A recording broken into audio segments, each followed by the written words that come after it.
Bismillahirrahmanirrahim.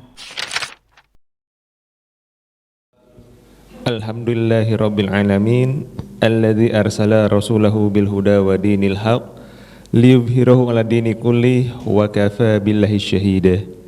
Asyhadu an la ilaha illallah wahdahu la syarika lah wa asyhadu anna Muhammadan abduhu wa rasuluhu la nabiyya ba'dah. Allahumma shalli wa sallim ala Muhammad wa ala alihi wa sahbihi ajmain. Amma ba'du.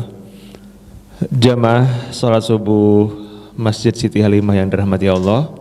Pertama-tama mari sama-sama senantiasa kita panjatkan puji serta syukur kita kehadirat Allah Subhanahu wa taala yang atas berkat limpahan rahmat dan karunia-Nya kita masih diberikan nikmat sehat walafiat dan dimudahkan langkah kita menuju Masjid Siti Halimah ini untuk menjalankan kewajiban kita, yaitu salat subuh berjamaah.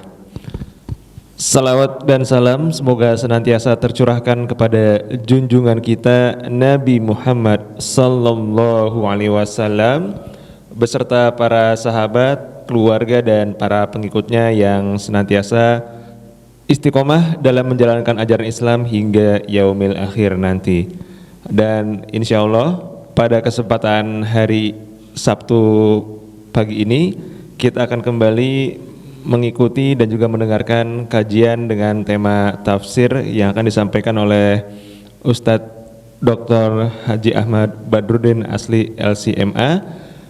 Kalau bulan lalu sama-sama kita ingat kita sudah masuk kepada tafsir surah Al-Fil, dan hari ini kita akan membahas tentang tafsir surah Al-Humazah. Dan sebelum dimulai, mari sama-sama kita awali dengan membaca lafaz basmalah. Bismillahirrahmanirrahim. Dan semoga kita yang hadir pada kesempatan kali ini senantiasa dimasukkan atau digolongkan ke dalam orang-orang yang senantiasa melangkahkan kakinya untuk datang ke majelis ilmu. Untuk itu kepada Ustadz Ahmad Badruddin kami persilakan. Bismillahirrahmanirrahim. Assalamualaikum warahmatullahi wabarakatuh. Alhamdulillah wassalatu wassalamu ala Rasulillah wa ala alihi wa sahbihi wa wala ba'du. Al-mukarramun jamaah subuh Masjid Siti Halimah yang dimuliakan Allah. Pagi ini kita akan bersama-sama membaca surah Al-Humazah insyaallah. Mari kita baca surah ini terlebih dahulu. Semoga Allah membuka hati kita semua untuk dapat memahaminya dengan baik. A'udzu billahi minasy syaithanir rajim.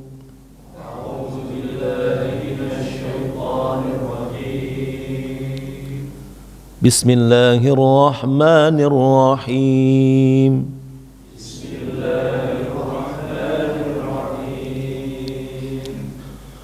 Wailul likulli humazatin lumazah.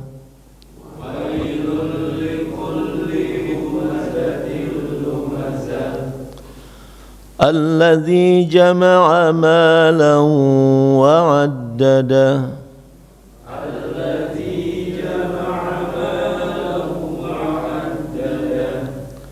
Yahsabu anna malahu akhlada.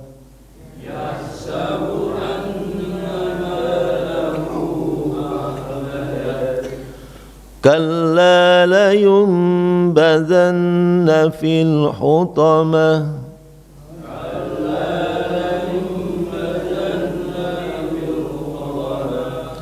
Wa ma adraka mal hutamah.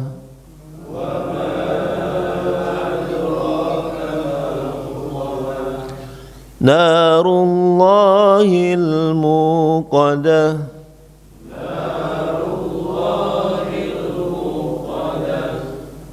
Allati tattali'u 'alal af'idah.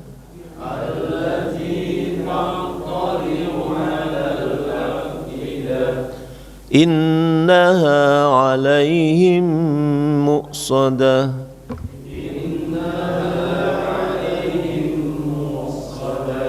fi amadin mumaddadah.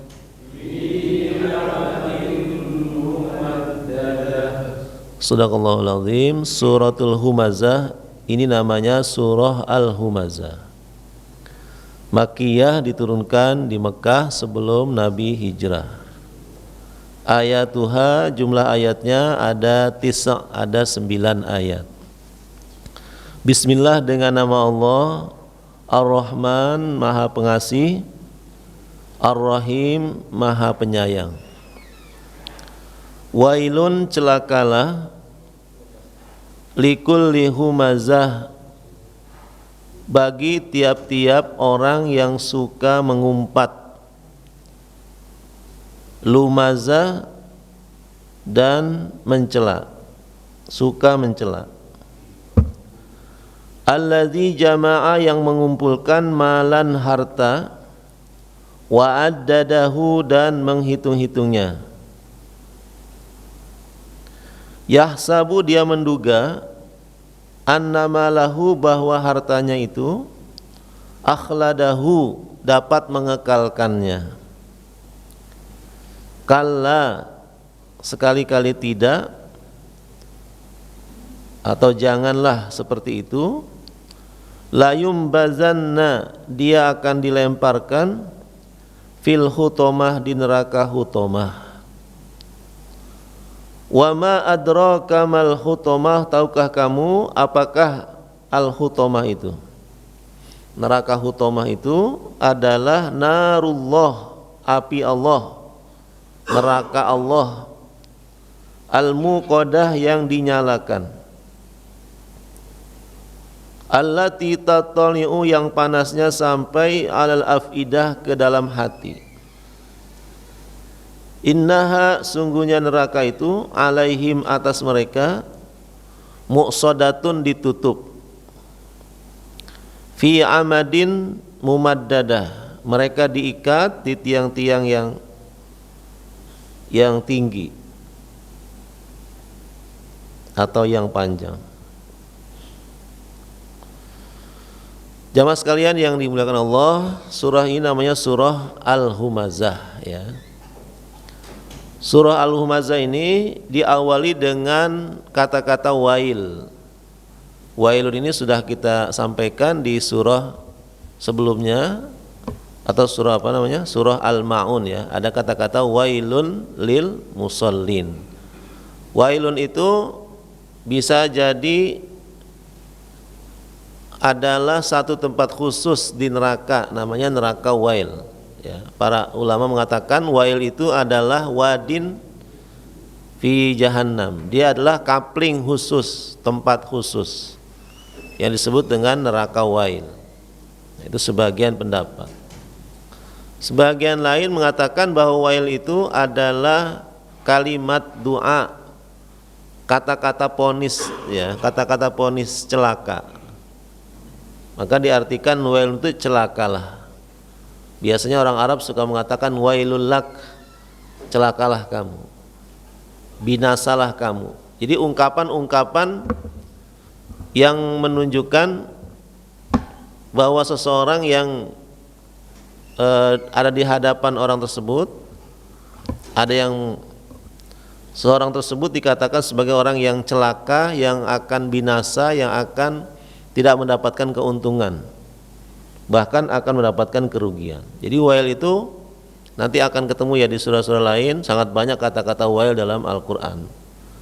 Seperti juga wailun lil mutaffifin, itu ponis untuk orang yang suka mengurangi timbangan, ya, suka mengurangi takaran, para orang-orang yang curang dalam mencari kehidupannya, mencari penghasilan, mendapatkan penghasilannya, ya.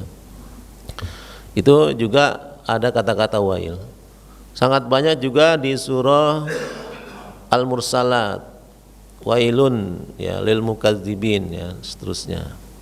Jadi wail itu adalah vonis bersalah untuk seseorang yang memiliki karakter tertentu, memiliki sifat tertentu. Ini dari Allah, ya. Kalau Allah yang mengatakan, maka tidak ada lagi keraguan, pasti sifatnya. Di sini Allah menyatakan wailun likulli humazah, celakalah bagi orang yang suka mengumpat. Ini terjemahan kita ya. Dikatakan humazah itu mengumpat. Sementara lumazah itu mencela. Ini sebenarnya dua kata yang menurut Ibnu Abbas sama ya. Yaitu orang yang suka memiliki sifat suka menghina orang lain, merendahkan orang lain, menjelek-jelekkan orang lain. Itu disebut humazah lumazah. Orang yang tidak bisa menahan lisannya mencela ya dengan mudah orang lain. Itu namanya humazah lumazah. Orang udah jelek dibilang jelek ya. Orang udah hitam dibilang hitam ya. Hitam loh gitu ya, orang udah hitam ya. Kasihan ya. Keling ya. Belang dan sebagainya. Jadi humazah lumazah itu menurut Ibnu Abbas dia adalah orang yang suka ya menjelek-jelekan orang ya. Suka menghina, merendahkan orang. Celakalah dia, humazah lumazah. Ada yang juga membedakan kalau humazah itu menghina orang dengan isyarat. Ya, humazah itu. Jadi menghina orang itu tidak harus dengan lisan. Bisa juga dengan apa? Dengan mata. Ya, dengan mata ya, mengerlingkan mata gitu ya. Tapi biasanya nggak sendirian tuh kalau pakai mata, ada temennya ya. Saling merendahkan ya. Tuh lihat tuh ya sambil ini. Ada orang lewat ya, dia matanya saling mengerlingkan ya. Kode merendahkan itu namanya humazah dengan isyarat, dengan anggota tubuh atau juga dengan tangan atau dengan apapun ya, itu namanya humazah. Kalau begini apa Pak? Kalau begini Pak? Bagus begini ya. Tapi kalau begini jelek ya. Itu humazah. Menghina orang, merendahkan orang dengan isyarat. Dengan isyarat apapun ya. Dengan anggota tubuh yang menunjukkan dia itu merendahkan orang. Kalau lumazah itu dengan lisan. Dengan lisan, dengan kata-kata. Bahkan sekarang bukan dengan lisan ya, dari dengan tangan kita juga keluar kata-kata tuh ya, ya komen-komen kita itu lumazah, komen yang jelek ya, atau bikin meme, bikin gambar-gambar ya, orang cakep-cakep dijelek-jelekin gitu ya, itu lumazah. Nggak tahan tuh ya, kalau ada orang bikin status atau ada berita tertentu dia udah aja langsung tuh ya komen gitu ya, atau bikin status. Itu namanya humazah lumazah. Tidak heran ya kalau ada orang yang orang baik banget nih, baik banget gitu sama dia karena tidak sejalan dengan pilihan politiknya misalnya ya, dijelek-jelekin ya. Itu namanya lumazah. Atau juga sebaliknya, humazah itu dengan lisan, lumazah itu dengan isyarat ya. Maknanya sama ya.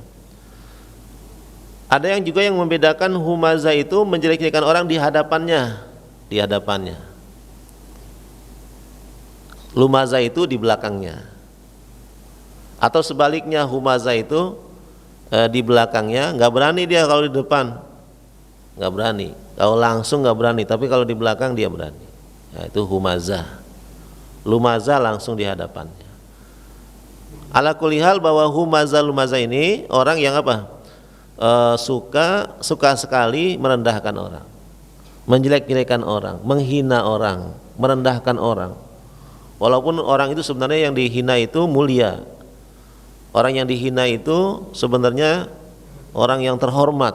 Tapi karena kebenciannya, karena ketidaksukaannya, maka dia merendahkan orang itu. Dulu orang-orang kafir Quraisy itu biasanya yang ketika sahabat-sahabat Nabi lewat, mereka saling menghina, merendahkan. Ya. Karena pengikut Nabi di awal periode beliau itu kan orang-orang lemah ya, orang-orang du'afa, mustad'afin. Mereka itu golongan budak, golongan-golongan lemah, ekonomi lemah gitu ya. Itu orang-orang kafir Quraisy ini ketika sahabat-sahabat lewat, mereka saling mengejek, merendahkan. dengan isyarat kah atau dengan kata-kata kah. Maka Allah memvonis mereka dengan kata-kata wailun, celakalah, untuk setiap pengumpat, setiap pencela, orang yang suka menjelek-jelekan orang lain. Alladzi jama'a malan wa addadah, orang yang sifatnya mengumpulkan harta dan menghitung-hitungnya. Umumnya orang yang suka merendahkan itu, orang yang suka menghina itu orang yang status sosialnya lebih tinggi, ya, lebih mulia, ya, istilahnya status sosialnya ya dia lebih kaya, maka dia berani biasanya merendahkan, menghina. Ya, ini pada umumnya ya, alladzi jama'a malan wa addadah, orang yang pekerjaannya itu memang mengumpulkan harta, orang-orang kaya, orang-orang yang banyak duitnya. Biasanya suka berani itu merendahkan bawahannya, merendahkan orang yang nggak punya, merendahkan orang-orang yang menurut dia hidupnya misalnya kurang beruntung, pekerjaannya tidak semulia dia. Nah, itu ya. Biasanya orang yang suka menghina itu orang yang status sosialnya tinggi, gitu ya. Maka di sini disifati alladzi jama'a malan, orang yang mengumpulkan harta, wa addadah, dan selalu menghitung-hitungnya. Ya. Maka berdasarkan ayat ini, boleh nggak kita bekerja mengumpulkan harta? Boleh nggak Pak? Bu, boleh nggak Bu? Nabung boleh nggak? Ini jamaah amalan gitu ya. Wa addadah, dihitung-hitung ya, ada berapa saldonya ya. Wa addadah. Ya. Wah, ini celaka ini ya, alladzi jama'a amalan wa addadah. Ya, ini sifat orang-orang kaya yang suka merendahkan ya. Bukan berarti tidak boleh mengumpulkan harta, bukan berarti tidak boleh menabung, bukan berarti tidak boleh investasi dan sebagainya. Nah, itu penting ya, jamaah amalan itu penting, diperintahkan. Kita hanya bisa berzakat, hanya bisa berhaji kalau kita punya kelebihan harta, kalau kita menabung, mengumpulkan dan sebagainya. Ini yang dimaksud adalah mereka yang mengumpulkan harta, kemudian hartanya itu sangat diperhitungkan, ya, diperhitungkan sekali, ya. Pelit, ogah berbagi. Dia hanya senang mengumpulkan, ingin disebut sebagai number one, sebagai orang satu, orang terkaya di Depok, orang terkaya di Indonesia.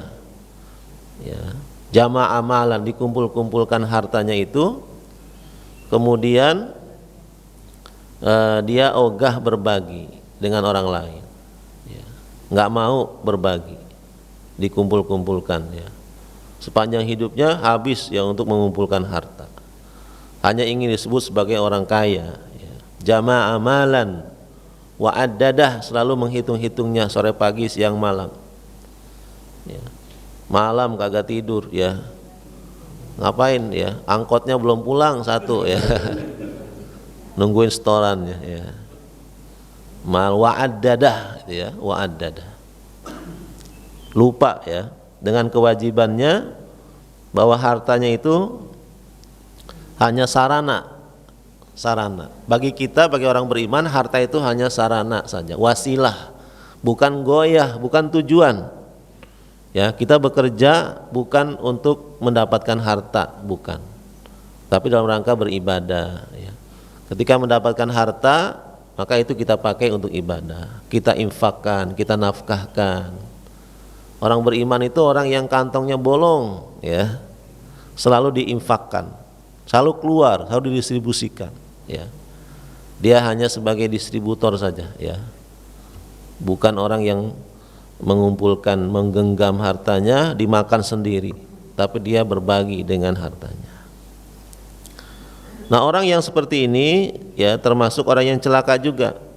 Biasanya dia mencibir orang yang ekonominya lemah gitu ya, merendahkan. Ya, itu nggak boleh.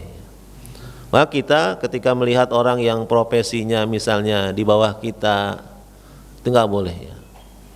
Selagi pekerjaan itu halal, ya walaupun profesi itu misalnya rendah gitu ya, atau bukan profesi pilihan, tidak boleh kita mencibir, merendahkan orang. Ya, sebagai contoh misalnya orang yang mengangkut sampah ya, itu bukan pekerjaan pilihan itu. Kalau mahasiswa ditanya apa cita-cita kamu, ya jadi pengumpul sampah, nggak ada itu orang yang punya cita-cita seperti itu. Itu bukan pekerjaan pilihan, tapi itu pekerjaan mulia, pekerjaan terhormat. Nah, kita nggak boleh merendahkan, mencibir. Kalau mereka nggak keluar seharian, ya repot kita, ya. Numpuk ya di mana-mana. Ya penyapu jalan dan sebagainya, itu pekerjaan-pekerjaan yang bukan pilihan sebenarnya. Tetapi itu pekerjaan yang mulia, yang terhormat, ya. Nggak boleh kita merendahkan, ya, merendahkan orang. Kita harus menghargai. Bisa jadi mereka itu lebih mulia dalam pandangan Allah daripada kita, karena pekerjaan mereka itu halal, jelas halal dari hasil keringat sendiri, ya. Jadi nggak boleh kita merendahkan orang karena profesi, ya, karena kita orang alim, ya, intelektual, ya, atau pejabat dan sebagainya. Maka dalam surah Al-Kahfi itu kita diperintahkan untuk selalu baca surat Al-Kahfi setiap hari Jumat, ya, agar kita terhindar dari fitnah. Karena fitnah itu ada fitnah kekuasaan, ada fitnah harta, ada juga fitnah intelektual. Orang kalau pinter sedikit, gelarnya nambah gitu ya, S2 ya, S3 gitu ya. Udah merasa orang yang di bawahnya itu ya wah kagak pinter dan sebagainya ya. Nah itu intelektual, ya, fitnah intelektual, merasa seperti Nabi Musa ya, dicontohkan kisah Nabi Musa. Ketika Nabi Musa merasa dialah orang yang paling alim di muka bumi. Ternyata ada lagi yang lebih alim dari beliau. Ya. Di surah Al-Kahfi itu ada ya ragam fitnah yang menyebabkan orang terkadang lupa diri dengan kekuasaan.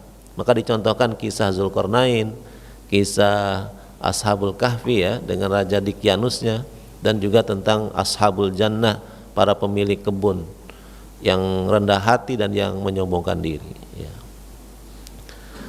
Jadi jama'a amalan wa addada itu adalah umumnya sifat orang yang suka merendahkan orang lain karena status dia lebih tinggi. Yahsabu anna malahu akhladah, dia mengira hartanya itu akan mengekalkannya. Kalau dia sakit dia bisa berobat ya, kemanapun, dokter terbaik pun bisa dia panggil, ke negeri manapun bisa dia datangi ya, ke Singapura, kemana, ke Cina dan sebagainya ya. Yahsabu anna malahu akhladah, dia mengira kalau banyak duit nggak akan mati ya, dia mengira matinya akan lama, akan lebih lama ya. Dia mengira akan lebih panjang umur gitu ya. Betul sih dia nggak sakit ya, tapi ya keseruduk mobil truk misalnya ya, seperti di mana itu ya, di Serpong ya, bos Indomaret ya, mohon maaf ya, lagi goes gitu ya, lupa ada yang jatuh ya, maskernya jatuh, diambil ya, ada mobil truk gitu ya yang nyenggol dia, akhirnya meninggal ya. Bisa jadi ya, meninggal tidak harus kena penyakit dan sebagainya ya. Jadi orang kaya itu yang ogah berinfak, enggan berbagi itu, dia merasa ya dengan harta ini dia bisa hidup lebih lama. Akhladah, yahsabu anna malahu akhladah ya. Kalla, kata Allah, kalla, janganlah orang-orang beriman seperti itu ya. Janganlah berbuat seperti itu, janganlah berprasangka seperti itu. Harta itu tidak akan mengekalkan kita, tidak akan membuat kita bertahan lebih lama ya. Tidak ada orang yang lebih kaya daripada Qarun, nggak ada. Tapi kemana Qarun? Nggak ada, hilang. Bahkan sampai saat ini nggak ada orang yang berani memberi nama anaknya dengan Qarun. Ada nggak? Nggak ada yang berani ya. Siapa nama anakmu? Qarun? Ya nggak ada. Padahal Qarun itu baik nggak? Baik, kalau bahasa Jawa itu ya Suharta, Soeharto ya. Soeharto ya, Soeharta. Yang paling banyak hartanya kan? Tapi kalau terus terang ya, untuk tabarukan mencari berkah, memberi nama anaknya dengan Korun tuh nggak ada. Walaupun dia kaya sekali tapi ya, hilang ya. Orang yang berkuasa sekalipun seperti Firaun tuh nggak ada sekarang. Berakhir hidupnya, selesai hidupnya. Nggak ada orang yang karena kekuasaannya, karena kekayaannya terus hidup, nggak ada ya. Yahsabu anna malahu akhlada tuh hanya sekedar dugaan saja, prasangka saja, ilusi saja. Yahsabu itu ilusi. Kalau harta itu bisa membuat dia bertahan lebih lama. Maka Rasulullah mencela ya, kenapa sih orang pada bilang mali mali, hartaku hartaku, duitku duitku. Padahal harta orang itu adalah apa yang dia makan, lalu habis di perutnya. Apa yang dia pakai, lalu pakaiannya itu menjadi lapuk. Itulah hartanya. Dan hartanya itu adalah apa yang dia infakkan, apa yang dia sedekahkan, itulah hartanya. Kalau yang baki, yang kekal, itulah apa yang dia infakkan, apa yang dia nafkahkan, apa yang dia sedekahkan, itulah yang kekal sebenarnya. Kalau yang tersisa itu bisa jadi untuk ahli warisnya, bisa jadi untuk anak-anaknya, bisa jadi untuk istrinya kawin lagi dengan orang lain gitu ya. Jadi yang kekal, yang menemani seseorang ke alam kuburnya, ke alam barzahnya, ke akhiratnya, itu adalah harta yang dia wakafkan, harta yang dia infakkan, dia sedekahkan. Itulah harta yang kekal. Bukan harta yang tersimpan di bank, ya bukan harta yang tersimpan di diinvestasikan, ya bukan. Itu bukan harta kita. Harta kita yang sebenarnya itu adalah harta yang kita infakkan di jalan Allah. Itulah harta kita. Kalla, maka Allah menyatakan kalla, janganlah seperti itu, ya. Jangan suka mencela, jangan suka menghina, jangan suka merendahkan, jangan suka pelit, ya, ogah berbagi dengan orang lain. La yumbazanna fil khutamah. Ini ya. Orang yang suka mencela, orang yang suka mengumpat, orang yang pelit dengan hartanya itu la yumbazanna fil khutamah, akan dilemparkan ke neraka. Namanya neraka hutomah. Ya, nama neraka itu banyak ya. Ada neraka jahanam, neraka jahim, neraka sakor. Ini neraka lain, jenis lain untuk orang yang suka mengumpat, mencela, tidak bisa menahan diri. Ya, dia akan dilemparkan ke neraka. Yang namanya neraka apa? Hutomah. Karena dia suka melemparkan kata-kata yang menyakitkan, ya. Maka dia pun nanti akan dilemparkan. Ya, dilemparkannya kemana? Ke neraka hutomah. Tahu nggak kamu apakah neraka hutomah itu? Wa ma adraka mal hutomah? Dia adalah narullah, api Allah, neraka Allah. Ini diidofatkan ya, kata-kata neraka dengan kata-kata Allah. Ini menunjukkan bahwa api neraka yang spesial, api neraka yang khusus, ya, yang sangat panas. Yang sangat panas, ya. Al-muqadah yang selalu menyala, yang tidak pernah padam. Narullahil muqadah, ya. Dia akan dilemparkan ke neraka hutomah yang sangat panas. Yang panasnya itu sampai ke hati. Allati tattaliu alal afidah, ya. Sampai di sini sakitnya tuh, ya, sampai di hati gitu ya. Kenapa? Karena ketika di dunia dia suka menyakiti hati orang lain. Ya kan? Memang orang yang direndahkan itu nggak berani membalas, ya nggak ada respon sepertinya nggak ada, tapi hatinya dia akan selalu ingat dengan orang-orang yang pernah menghinanya, ya, pernah mengumpatnya, pernah mencacinya. Maka jarhul lisan, luka karena lisan itu tidak pernah lupa tuh ya. Ya, orang yang memaki kita nggak pernah akan lupa kita dengan orang yang memaki kita. Itu jarhul lisan, luka yang ditimbulkan karena apa? Karena lisan, karena kata-kata kita. Orang akan selalu ingat dengan kita. Walaupun peristiwanya sudah berlalu ya, sekian tahun gitu, tapi masih ingat saja dengan kata-kata dia. Karena dia suka menyakiti hati orang, maka nerakanya pun yang panasnya itu menembus ya ke dalam hati. Ya, bukan di bagian luar saja, tapi azab yang sampai ke hati. Tattaliu alal afidah. Kalau hukuman penjara dunia ya, hukuman dunia itu kan hanya fisik saja. Hanya fisik saja. Kalau orang bersalah itu kan dihukum ya, di penjara misalnya, atau dicambuk. Itu hanya fisiknya saja. Kalau hatinya itu bebas, jiwanya bebas. Kalau dia udah nggak tahan, dia pergi, ya mati orang itu. Ya. Tapi kalau hukuman Allah itu bukan hanya fisik, tapi juga jiwanya juga, hatinya juga, ya. Luar dalam, bagian dalamnya juga disiksa oleh Allah. Ya. Allati tattali'u alal afidah.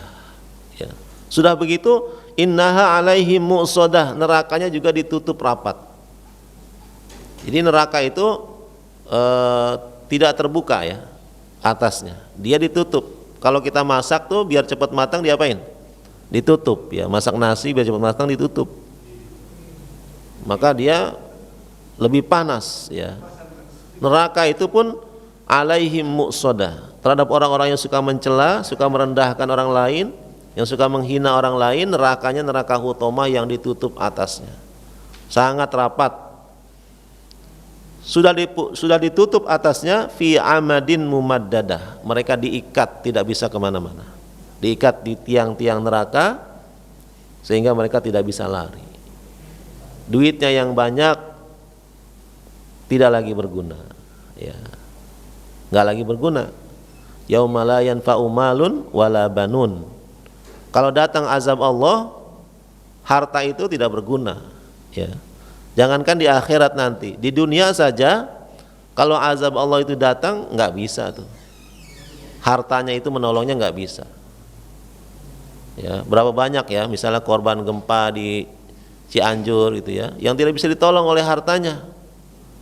Bahkan rumahnya itu menjadi kuburannya, yang dibangun ya bertahun-tahun ya. Bisa jadi ya, tidak bisa, hartanya tidak bisa menyelamatkannya, ternaknya yang banyak tidak bisa menyelamatkan ketika azab Allah datang ya, di dunia apalagi di akhirat ya. Tidak lagi ada yang berguna yang namanya harta. Bahkan saat kita sakaratul maut pun ya, harta kita tidak bisa menolong kita ya. Tidak ada malaikat yang peduli kita orang kaya ya, enggak peduli. Tetap ya, rumah mewah yang kita bangun, kita akan dikeluarkan, akan dipaksa keluar dari rumah kita. Apa rumah kita sendiri tuh, boleh kita bangun, disuruh keluar kita, disuruh keluar. Bahkan ada yang mengatakan, udah cepet ya, cepet urusin gitu, cepet ya. Padahal rumah kita sendiri gitu ya. Paling lama ya 1 hari ya, paling lama dari pagi sampai sore udah segera kita digotong ya. Nggak ada orang yang mau menemani kita, harta kita ya, handphone kita yang bagus sekalipun nggak ada tuh, udah titip HP gitu, nggak ada itu ya. Jadi harta itu ketika kita meninggal dunia, ketika azab Allah datang, nggak ada lagi berguna, nggak ada lagi menolong kita ya. Ya, sampai di sini ya jelas ya bahwa orang-orang beriman itu adalah orang-orang yang menjaga lisannya. Maka Rasul mengatakan al-muslim man salimal muslimuna min lisanihi wa yadihi. Orang muslim itu adalah orang lain yang selamat dari lisannya, selamat dari tangannya, selamat dari perbuatan jahatnya. Kalau tetangga kita merasa aman dengan kita, maka kita adalah orang muslim, maka kita adalah orang beriman. Kalau orang lain merasa nyaman ya berhubungan dengan kita, bermuamalah dengan kita, maka kita adalah orang muslim, orang beriman yang sebenarnya. Rasul mengatakan wallahi la yu'min, wallahi la yu'min, saya beliau bersumpah demi Allah tidak beriman, demi Allah tidak beriman orang yang jaruhu tetangganya la ya'manu bawa'iqahu, ya, tidak merasa aman dengan ulahnya. Ya, kalau tetangga kita merasa risih dengan kita, merasa terganggu dengan kita, maka kita ya tidak dikategorikan sebagai orang yang beriman. Waliyazubillah. Maka perlu ya kita menjaga sikap kita, menjaga akhlak kita, menjaga adab kita, ya jangan sampai melukai hati orang lain, ya, baik disengaja ataupun tidak disengaja. Ya. Maka dalam hadis lain juga Rasul mengatakan bahwa puncak takwa itu adalah kuffa alaika lisanaka hadza, tahanlah lisanmu. Jangan sampai kata-kata ilmu itu menyakiti orang lain, ya, menghina atau merendahkan orang lain. Rasulullah mengatakan al jannatu aqrabu li ahadikum atau min ahadikum min syiraki na'lihi wan naru mislu zalik. Surga itu sangat dekat denganmu, lebih dekat daripada sendalmu, lebih dekat daripada tali sendalmu. Kita kan kemana-mana tuh, keluar rumah kemanapun nggak pernah lepas dari sendal, ya, pakai sendal. Neraka itu atau surga itu lebih dekat daripada sendalmu. Wan naru mislu zalik, neraka pun begitu. Wan naru mislu zalik. Di dalam keseharian kita itu ya ada surga, ada neraka. Ya tinggal kita memilih jalan mana yang kita mau tempuh. Ya keluar rumah itu ada orang yang keluar rumah untuk menjual agamanya. Ya menghilangkan imannya, menghilangkan Islamnya, karena niat keluar rumahnya untuk bermaksiat. Ada orang yang keluar rumahnya untuk menambah imannya, menambah amalnya, gitu ya. Jadi setiap kita itu dalam keseharian kita tidak luput dari surga neraka. Itulah memang kita, ya. Maka usaha kitalah yang dinilai oleh Allah. Upaya kitalah yang mendapatkan apresiasi penghargaan dari Allah. Di pagi-pagi buta kita sudah bangun, ya. Ya tinggalkan tuh tempat tidur kita, istri kita menuju rumah Allah, menuju undangan Allah. Itu pilihan yang kita pilih. Kita meninggalkan neraka, ya. Kalau terus kita memperturutkan syahwat kita, memperturutkan nafsu kita, tidur, ya, itu sampai matahari terbit baru bangun, itu udah neraka yang kita pilih. Tapi ketika kita mendengar kumandang azan lalu kita penuhi undangan Allah, itu surga yang kita pilih. Jadi memang hidup kita sangat dekat dengan neraka, begitu juga sangat dekat dengan surga. Bahkan Nabi mengatakan ittaqin nar walau bisyiki tamroh, bersedekahlah, takutlah kamu dengan neraka walaupun bersedekah dengan sepotong korma. Ada peluang tuh untuk bersedekah. Kita cuma punya korma satu, ada orang yang minta, kita kasih sepotek, kita potek, kita kasih separuh. Bisa jadi ini yang menyelamatkan kita dari neraka. Sedekah yang sedikit, ya, sedekah yang remeh, hanya 1.000 rupiah, barangkali ini yang menyelamatkan kita. Kita keluar gang, ada Pak Ogah, ya, kita kasih 1.000 rupiah, dia sangat gembira, sangat senang, ya, karena 1.000 rupiah itu bisa menggenapkan penghasilan dia hari itu 1 juta. Nah, itu senang gitu, ya, membahagiakan orang, ya. Jadi sedekah kita walaupun kita sangat membutuhkannya, bisa jadi itu menyelamatkan kita. Jadi orang beriman itu memang seperti itu, ya. Itu yang disebut dengan orang yang beragama. Kita percaya adanya surga, adanya neraka. Tapi orang yang tidak beragama tidak percaya adanya surga, neraka. Maka dia berbuat seenaknya saja, berbuat semaunya saja, tidak memikirkan akibat dari perbuatannya. Kalau orang beriman itu selalu memikirkan akibat dari perbuatannya. Ini benar enggak? Bisnis ini benar enggak? Muamalah ini benar enggak? Selalu, ya, pertimbangannya itu surga atau neraka. Kata-kata ini benar enggak? Komen ini menyakitkan atau enggak? Kira-kira menghina atau enggak? Nah, kalau kita memang harus komen negatif, maka komen yang sifatnya umum, ya. Jangan memvonis seseorang, jangan menyalahkan seseorang. Kalau kita mengkritik atau kita ingin mengatakan bahwa perbuatan ini tidak benar, tidak salah, atau tidak sesuai, maka komen kita yang bersifatnya umum, jangan memvonis.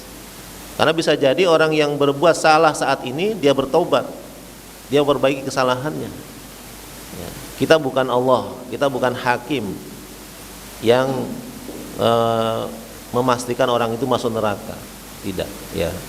Tetap ya, kalau kita memang harus mengomentari sesuatu, mengkritik, menyindir dan sebagainya, yang bersifat apa? Bersifat umum. Ya. Jangan memvonis personal, memvonis perorangan. Karena bisa jadi orang yang bersalah saat ini dia memperbaiki kesalahannya di kemudian hari.